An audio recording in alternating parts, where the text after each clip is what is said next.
Jérôme Powell, qui se montre ferme. Lui aussi, Jérôme Powell, il explique que les dot plots, le nuage de points, les prévisions de niveau de taux des membres de la Fed amènent probablement, très probablement, à 2 hausses de taux supplémentaires et peut-être même 2 hausses consécutives.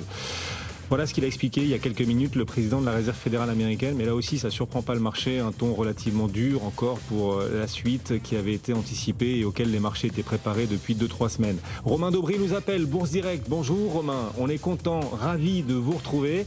C'est vrai que les propos de Jérôme Powell et de Christine Lagarde n'ont pas d'impact là cet après-midi sur le marché. Non, on a l'impression effectivement qu'il n'y a pas grand-chose qui ait de l'impact sur le marché. On a toujours une séquence sans intérêt, qu'on le voit avec des volumes qui sont légèrement inférieurs à 1 milliard, légèrement supérieurs à 1 milliard à 16h30, à 1h de la clôture. Et puis, quand on regarde du côté des marchés dérivés et donc de l'intérêt technique, pareil, pas de pression baissière, pas de soutien à l'achat non plus, des marchés qui sont un peu en roue libre et des opérateurs qui se laissent porter.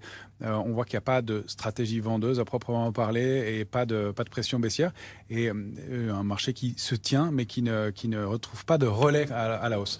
Alors la question c'est effectivement cette séquence pourrait durer un petit peu et le risque c'est qu'en faute d'intérêt on a quand même vraiment un manque d'intervenants dans ce marché, un manque de densité. Le risque c'est le décalage dans le vide et des contre-pieds assez importants comme on en a constaté depuis quelques jours. C'est un peu la seule chose qu'on note. On n'a pas de figure de retournement baissière sur les indices, donc on n'a pas de risque d'accélération baissière marquée. D'ailleurs, les portefeuilles sont relativement protégés. En revanche, que le mouvement de contre-pied continue, que la consolidation soit un peu plus marquée, pourquoi pas, même si aujourd'hui, on a un petit peu de mieux. On a un peu de mieux parce que bien sûr, les indices américains ont franchi des petits niveaux techniques. Sur l'indice CAC 40, on a réussi à combler le gap qu'on avait ouvert, le gap baissier qu'on avait laissé ouvert jeudi dernier, en repassant au-delà de 7262 points. Et puis on a même ouvert sur l'indice CAC 40 cash avec un gap haussier qui pourrait être un petit gap de rupture et donc de réactivation haussière de court terme.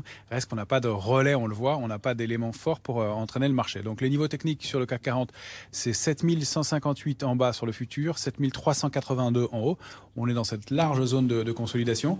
La médiane, c'est 7284,5. Si on arrive à clôturer au-dessus, bien en intraday, on a un bien un peu plus haussier et des chances de continuer à voir la tendance s'améliorer. Si on repasse sous 284, ça se redégraderait un peu. Le risque, c'est d'accélérer sous 7158 et d'aller chercher des niveaux d'alerte un peu plus lointains situés aux alentours des 7000 points. Effectivement, alors on a des bonnes nouvelles sur le front de l'inflation, même si Christine Lagarde reste très ferme et Jérôme Powell aussi. En Europe, l'Italie qui voit la hausse des prix à la consommation vraiment ralentir. Alors ça reste une hausse importante, des prix de 6,4% sur un an, mais c'est un vrai ralentissement. Et puis on rappelle les chiffres en Suède qui ralentissent et qui passent même en négatif. C'est peut-être encore un peu plus encourageant. Ça explique sans doute aussi cette belle résilience aujourd'hui des taux obligataires qui ne se tendent pas malgré les propos durs de Christine Lagarde. Du côté des valeurs, quelles sont celles qui envoient des signaux techniques intéressant, significatif, Romain, pour la suite? Il n'y en a pas beaucoup. C'est un peu notre doute aussi dans ce marché. Si on regarde les grosses capitalisations notamment et les valeurs dans l'indice CAC 40 en particulier, on n'a pas vraiment de signaux passionnants. On a des frémissements ou des niveaux de support sur Michelin par exemple. Sinon, c'est plutôt du côté des moyennes et petites capitalisations qu'il y a des éléments qui se passent. Alors, ce sont des valeurs qu'on a déjà évoquées parfois ensemble, mais qui confirment, qui se tiennent bien. Des titres comme Gerbet qui réagissent au-delà d'un niveau de support, Vicat qui sont intéressantes, ou encore Manitou qui évolue au sein du canal, un petit canal haussier depuis quelques séances. On approche d'ailleurs de niveau cible sur Manitou.